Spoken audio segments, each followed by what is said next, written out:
Geeks Talk, absolutely fabulous. The first film for the BBC sitcom, which began as a sketch on French and Saunders way back in the 90s. The first series of Ab Fab premiered in 1992 on BBC Two, eventually ended up on BBC One, and ran for 5 series with a number of specials, around 39 episodes in total. It's a huge success all over the world and very, very popular in America. And here we are, 24 years after, 26 years after the concept of Ab Fab. First film starring pretty much every single character that has ever featured in Ab Fab. You've got all the main cast members back: Jennifer Saunders, Joanna Lumley, Julia Sawalha, June Whitfield, and Jane Horrocks, and virtually all the guest characters that have ever been in Ab Fab. Now, Ab Fab hasn't been, for me, as good as when it first ended. And to my count, if you exclude this film, Ab Fab has ended 4 times in its history. It ended at the end of series 3.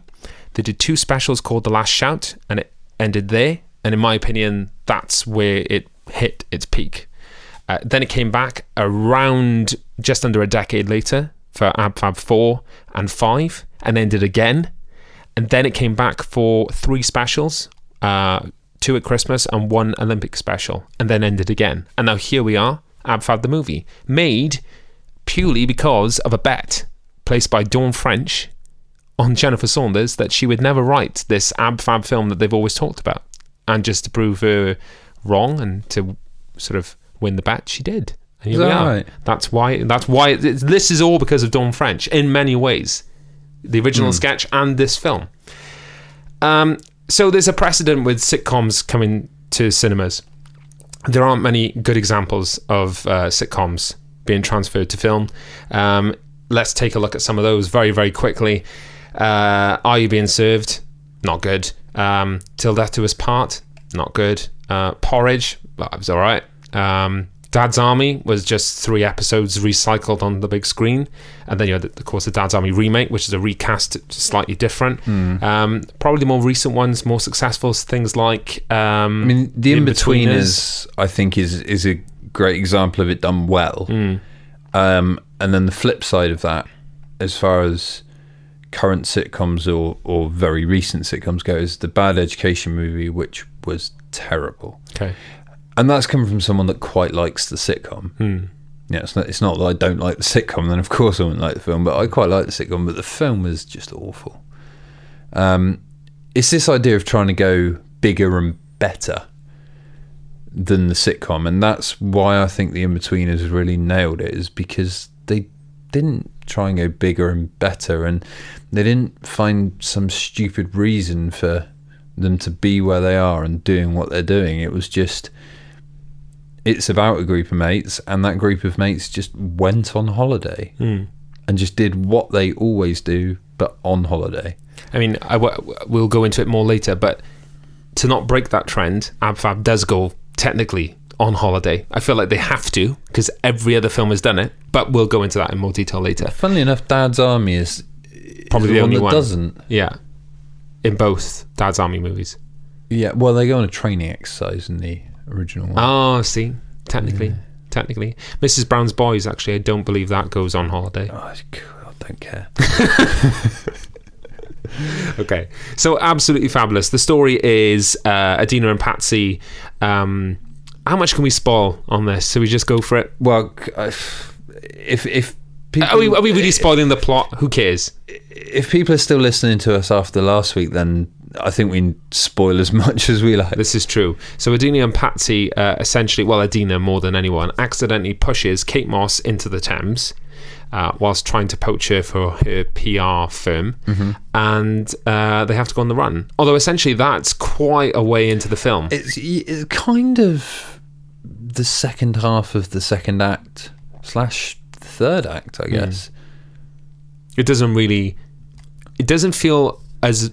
Whereas other film adaptations of sitcoms very much are, the hook comes in very, very early, and then the whole film is them, going away or doing whatever. This doesn't quite feel like that. So already, we'll give it brownie points for not doing that. It actually takes its time to get to that point.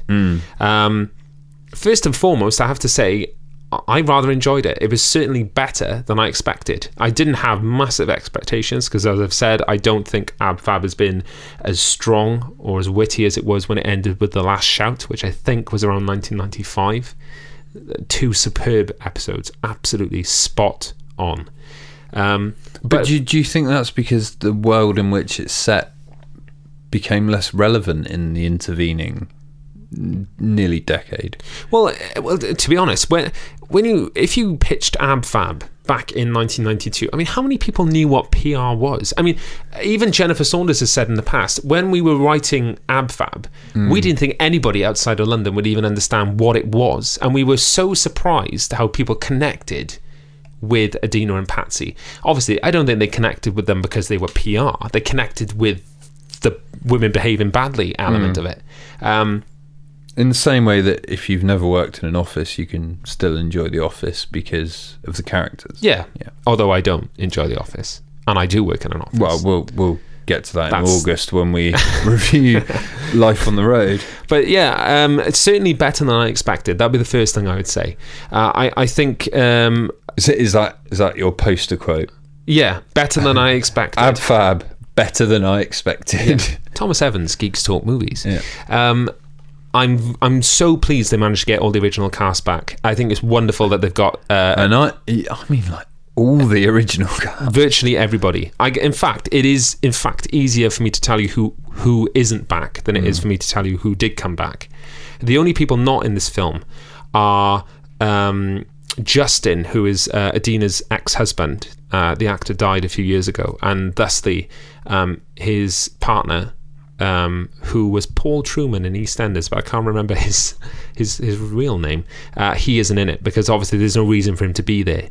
The only other actress that's not in the film is Safi's friend, who Edina affectionately nicknames Titi Kaka. She's not in it, and she was in Torchwood.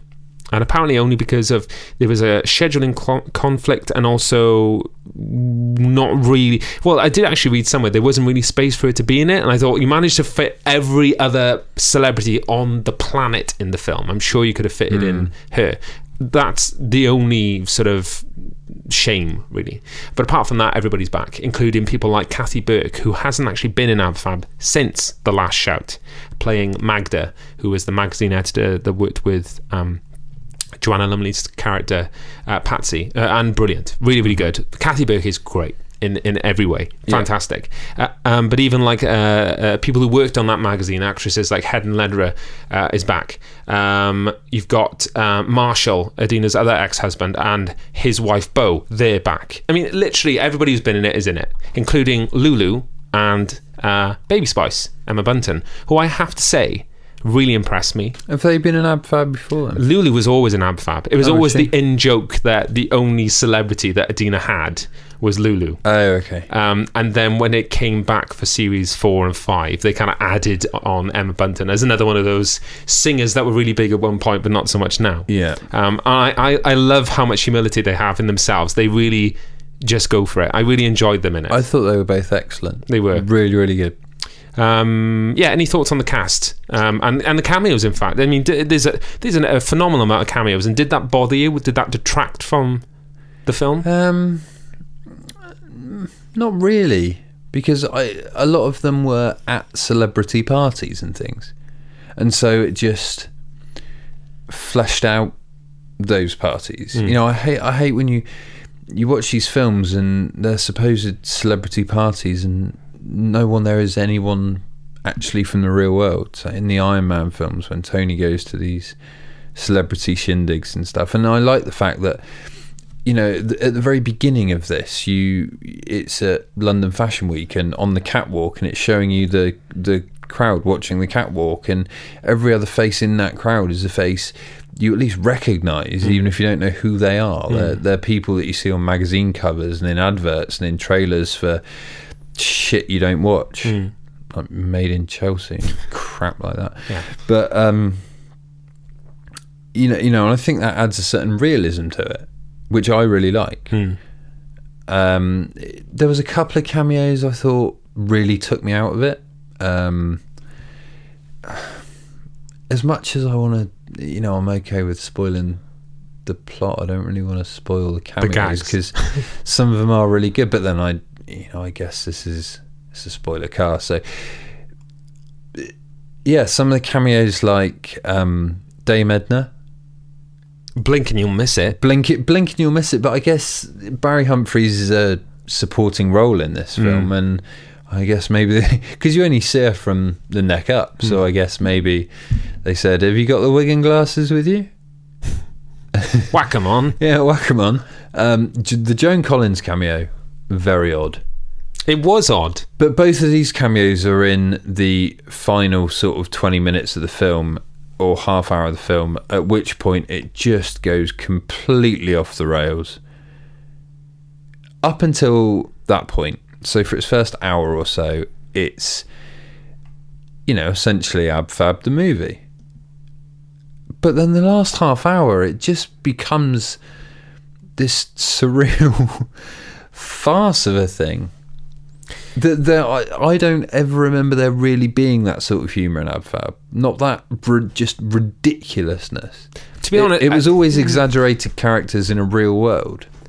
I thought. I think to some extent maybe, but in other ways, no. There was some things that were really outlandish. If you want to step through, by the way, we can stop at any time, so it doesn't matter. No, you're fine. Really, we're not live. We're not live. There are moments in Ab Fab which have been very surreal. To be honest, the Eddie's visions, sort of her dreaming, was something that has always gone through Ab Fab, and that happens twice in the film, I think. Yeah. I tell you what I really like about Ab Fab, that fans are going to appreciate, and this is something I know that we're going to come on to next, is the amount of continuity in it in terms of how much they respect the TV show. There's a woman in the corner. Yeah. Okay. Is she anything to do with you? No. Somebody tell her to stop looking. It has a lot of respect to the show itself. So, not so much in running gags. There are some running gags, if you like. Yeah. Like the Visions thing is something that always happened. And some lines from Joanna Lumley in the way that she attacks Safi. I just like how much it respected the TV show. It didn't just throw everything out. Yeah, like for instance, the house. For instance, they've got a new house, fantastically outlandish house, but it's still with the kitchen in the basement and that staircase that goes down. And I thought, great, you've really well thought out. It is really like that, and I love those little details. Within the first 5 minutes of that film, when we see them go down to the kitchen and the scene is playing out, and then we just see June Whitfield coming down on the sort of stairmaster, or whatever you call it. I was like, this is great. Yeah, this is really, really cool. Those are the things. And also, it was kind of an in-joke to people like you and I who know movie adaptations of sitcoms well, where obviously a sitcom set is very flimsy and made for 4:3 standard definition television back then, and all of a sudden they had to adapt for widescreen high definition cinema presentation, so they build new sets, but the sets wouldn't always look the same, but they'd always be the same shape, have the same entrances and exits, and it kind of felt like it was a little bit of an in-joke to that as well. I think so too. I do. So it was exactly the same layout, but a lot more modern and a lot different, like even the sort of where the breakfast counter was and things like that. It was similar but not quite the same, and I thought it was really cool because it would have been very easy for them to go, oh well, she's got a lot more money now, so she's just got a new house, and just chuck them in a new house. And it also says something about the characters, that they've got this huge house, but because that's what they know, they just hang around in this one little basement kitchen all the time, despite the fact they now live in a mansion. I agree. Talking about respecting the TV show heritage, I think it's a good time to come on whether this film works on a level for people that have never seen Ab Fab before. No. Or is it really made for Ab Fab fans? It doesn't work for people that haven't seen the show in the slightest. Why is it you think that? Sorry, we're going to have to stop. It's okay. Polish knob. Hello? Hello? Hello, buddy? Sorry, did you get did you get the postcode and the street address? Yeah, mate, I'm here. No problem. Just give me a buzz and I'll come out and then I'll drive you home. Alright, no worries. See you in a minute. Okay, bye. Oh my God, he sounds dead. Does he? He's been there all day since 5 o'clock, man, to be fair. Alright, we're going for another 5 minutes. Right, what was the question? Why you think it is that the show doesn't work for people who haven't seen the TV show? Okay. So I felt like it just drops you in to the film with an assumption that you know all the characters, and it makes no effort whatsoever to introduce a single character in the film. It doesn't really tell you what any character does, what they're for, what their relationship is. I haven't seen Ab Fab since The Last Shout, okay?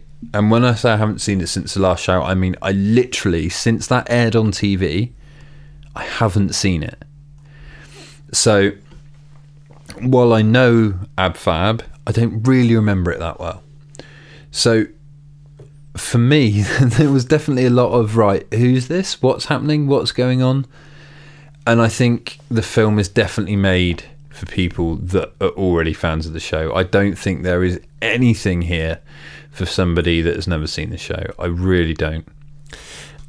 Interesting point I'd like to make at this stage is that the film is directed, first of all, I want to celebrate the fact that the film is directed by a woman, and her name is Mandy Fletcher. Mm-hmm. And I think she does a very competent job of the film. I'm not saying it's perfect, it's very competent, but in a world where probably 94% of films are made by men, great.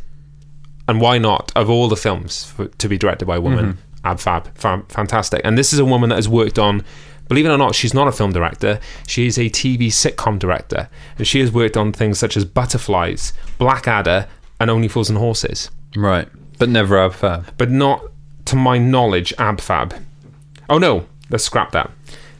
And she has worked on Ab Fab in the more recent specials that they did. Okay. So I wonder whether that relates to your point about not introducing the characters. Do you think perhaps their perception was everybody know who Ab Fab are, who Edina and Patsy are? Let's not waste time introducing them. Let's just get on with it, because it doesn't really matter. You can figure out what they do.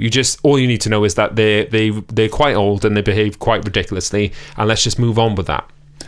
Yeah, I see what you're saying, but I think at times it felt like when you're in a bar with a friend and then one of their friends comes along and they just start chatting to each other and they've got all these little in-jokes and stuff and they make no effort to introduce you, and you're just sort of stood there on your own watching them. That's kind of what it felt like at times. So an example with Eddie's ex-husband, they just sort of bumbled in, no announcement of who they were, what they were doing. His new wife was there, and it was like, well, what's this? What's happening here? Who are these people? What's going on?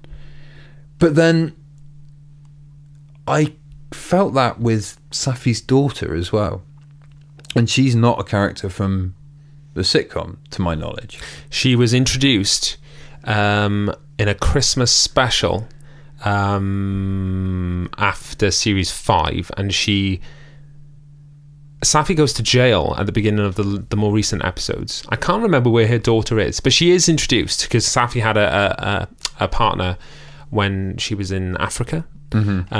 I will say on this point though, you're right, they don't really properly introduce it, but I would like to just say credit to the actress whose name I cannot find anywhere that played Lola, Safi's daughter, because okay, she had you don't have to compare her to anybody else really, because you've never really seen her at an age where she formed the character, but I really thought she was actually quite good in the film. I thought she was really good in the role. I thought the character was completely and utterly pointless. Well, only pointless because you weren't aware that really she was in the TV show. But she served... She didn't serve any purpose, but she had to be there. It couldn't just be, Lola's out for the day. She had to be there. Well, no, she didn't have to be there because there was a whole conversation about there being a custody dispute with her father and that her father was giving her money. The only reason for her to be there is that they stole her credit card. Okay. The reason she's actually there is to connect with that teenage audience that are discovering AbFab for the first time, and that they're going on the journey of going away with their naughty grandmother and a pissed friend. Yeah, okay. That's probably more the real reason, I think. But I really liked the actress. I don't know what it was. I just thought she was a very competent actress. She was. Really did. She was good. I liked it. And just to touch as well on the performances and the differences between the performances, I think Joanna Lumley's been universally praised for her performance as Patsy. She was great in every scene she was in it. June Whitfield, as good as always, and Jane Horrocks, who did depart from AbFab quite for a while because she didn't want to play Bubble anymore, and the only way they coaxed her to come back was by creating a second character for her to play in what was the name of the character? Katie Grin, which was kind of like an Anthea Turner spoof, and she's actually in this film because I don't know if you noticed. Yeah, she's a second character in this film as well. She was singing as Shirley Bassey. Yeah, and I wonder whether that actually is a reference to say Katie Grin, who used to be this really popular presenter, is now some singer down in France just doing dodgy clubs or whatever. But I thought, whatever. So she played two characters in the TV show. Even in the same scene, so they do like that split screen stuff. Oh, okay. Yeah, just as a giggle. Turn that fucking vibrator off. Yeah. Good. Now, Jennifer Saunders. Her performance in this film is far more dramatic than I expected. It's much more subtle, and in some ways a good way, but I think that she is an actress that needs the audience, and this is pretty much the first time for the entirety of the episode, if you like, that AbFab has not been done in front of a studio audience. And it's interesting, isn't it? Because no one seems to ever talk about the fact that you're taking these actors out of, you're keeping everything from the TV show, but you're removing the one key thing about sitcoms, which is not canned laughter, as people call it, but a live studio audience. And it does change the dynamic of the performances. And it is noticeably different in this film. I think Jennifer and Julia Sawalha play it much more serious. Yeah, I agree. Maybe that was why the In-Betweeners worked so well. Oh, because it's consistent. That was always shot on location anyway. Exactly. When I was watching it, I was thinking, I wonder if anybody's ever had the balls to say, why don't we do a studio audience film? Is that too ridiculous to even imagine? Is it because they just like to shoot on location and they want to do things where it's just not feasible to have an audience watching them do it? Because it's not impossible to do it. It is possible. No one's ever thought, let's do a sitcom and keep the studio audience. It's like all these rumours about Friends doing a film. Friends would definitely not work without a studio audience. It would not work at all. I guess the thing is that you can't...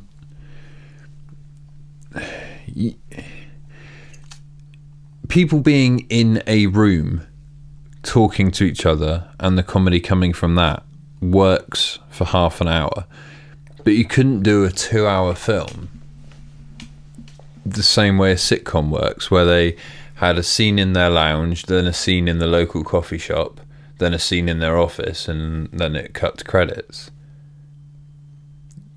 You couldn't make a film like that. It would be dull. You need these characters in the grand tradition of sitcoms to go on these big adventures, and you can't do that in front of a studio audience. Well, that's not strictly true, because AbFab has done that many a time. All studio audience sitcoms do one scene in, one scene out, one scene in, one scene out. I mean, I've been to see My Family, Red Dwarf twice, and birds of a feather. And what they normally do these days is they, even if every scene is actually studio shot, they normally do one live, one pre-record, one live, one pre-record, so that whilst they're setting up for the next scene, they can screen the pre-record and record the audience laughter, so that they're not placing fake laughter on it. They're still getting a genuine reaction, but to pre-recorded material. Now, there's no reason why you couldn't do a film in that way. With an actual laugh track, you mean? Yeah. But no one's even thought of it. It's like, well, no, that's just not done. Why not? Why didn't somebody do that? Why not? But then haven't the old sitcom films, like On the Buses and things like that, they've got laugh tracks, haven't they? Mm-mm. Have they not? There's no version that's had laugh tracks put on Never. for sort of TV reruns and stuff? The only example of the whole laugh track, no laugh track thing is when Only Fools and Horses did a TV special in the early 90s. They did Miami twice. There were 2 episodes that aired. The first episode was a studio-based sitcom, like a normal episode of Fools and Horses. The second episode was shot in Miami, and it was like a TV film, essentially.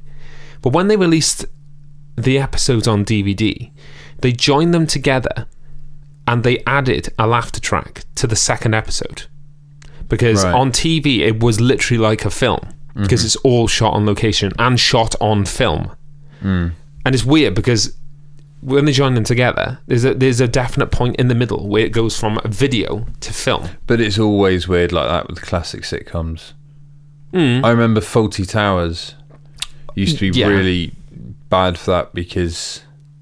But I tell you why it's different. I tell you why it's weird in that example, because in that second episode, which is all shot on film, there are scenes in the Trotter's flat, and that is shot on film.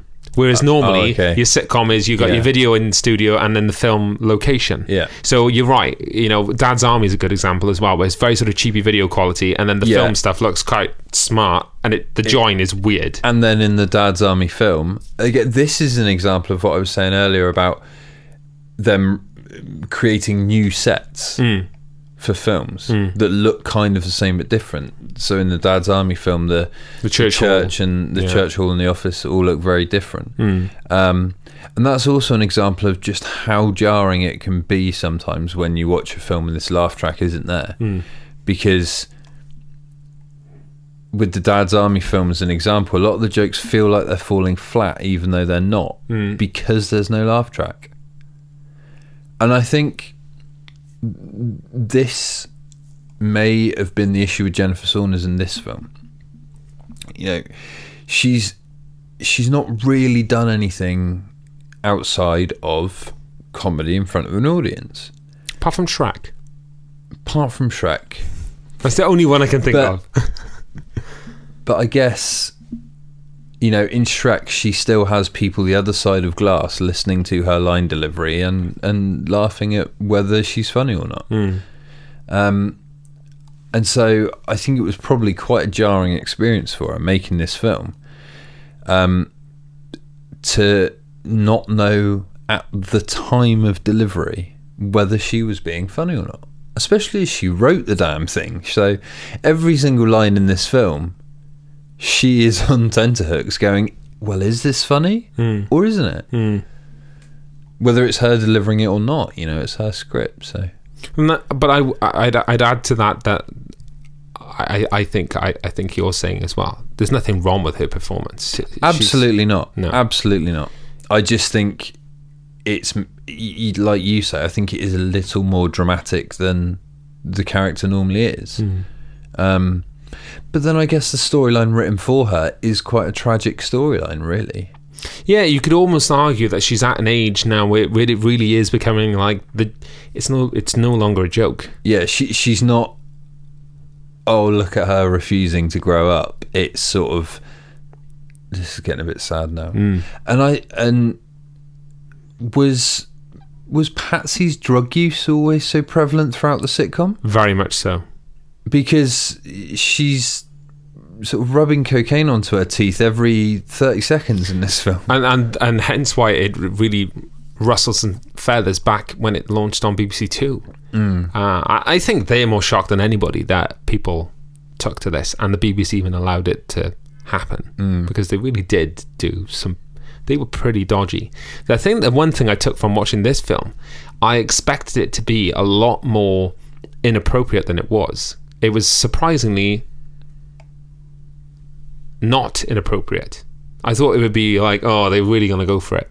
But when they're on film, they look like they're in the shade of all these other kind of comedies that do really ridiculous things. Whereas on TV, they really are kind of like, ooh, it's a bit controversial. Yeah. I mean, maybe not today, but certainly certainly in the early 90s, it was sort of, sitcom was still quite twee and quite family orientated back then. I mean, their bedfellows back then, aside from Red Dwarf, I suppose, were all sort of 7:30 BBC One tea time sitcoms, weren't they? 2.4 Children and all that kind of thing. Yeah.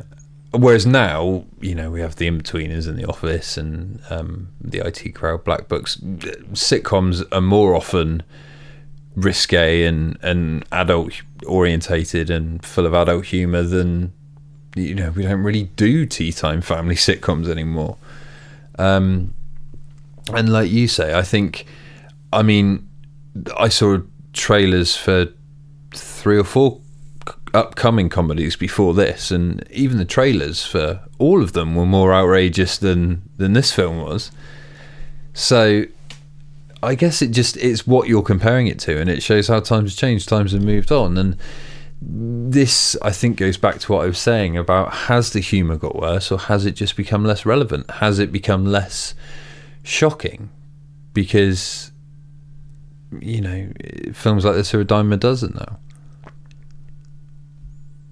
In summarising then, Ab Fab for you, enjoyable? Unnecessary? No, I'm not sure it was. I don't think it was either. And I was expecting him to go, yeah, it was fine, but didn't need it. Whereas it didn't feel irrelevant. I actually thought, yeah. No, I think... I think the fact it's set in the fashion industry and they managed to coax pretty much every relevant current model, including Nick Grimshaw, whose cameo was really funny, I thought, into the film, I think makes it relevant. The characters are relevant. The idea of that sort of London PR world, I don't think has ever been more relevant. But I suppose in summary, if you're an Ab Fab fan, see it, you'll enjoy it. If you've never seen Ab Fab in your life, there is nothing here for you. Don't bother. And I'm an Ab Fab fan through and through, I'd say. And I would say this is probably the best Ab Fab since The Last Shout. As we record this, it's the biggest UK film of the year. The biggest UK release since Spectre, apparently. It took 4 million on its opening weekend. It's done very well. The reviews are generally very positive, and there is naturally already talk of a sequel, and it's all down to how well it does financially. And this film has got so much publicity at the moment here in the UK. I can see it doing quite financially well over the next couple of weeks. If it doesn't do financially well enough for a sequel, surely the BBC are ringing Jennifer Saunders up for at least a Christmas special, if not a new series. More than likely. And if not the BBC, then Dave. Dave. More than likely. In a year where we're celebrating, in fact this week we're celebrating 60 years since Hancock's Half Hour began, which was pretty much where TV comedy was kind of born in the UK. So, sitcoms becoming very relevant this year. But yeah, absolutely fabulous. Was it? Almost absolutely fabulous. Absolutely pretty good. Let us know your thoughts on Absolutely Fabulous. If you've seen the film, you can tweet to us at Geeks Talk Movies, or you can find us on Facebook, or you can use the hashtag Geeks Talk Movies.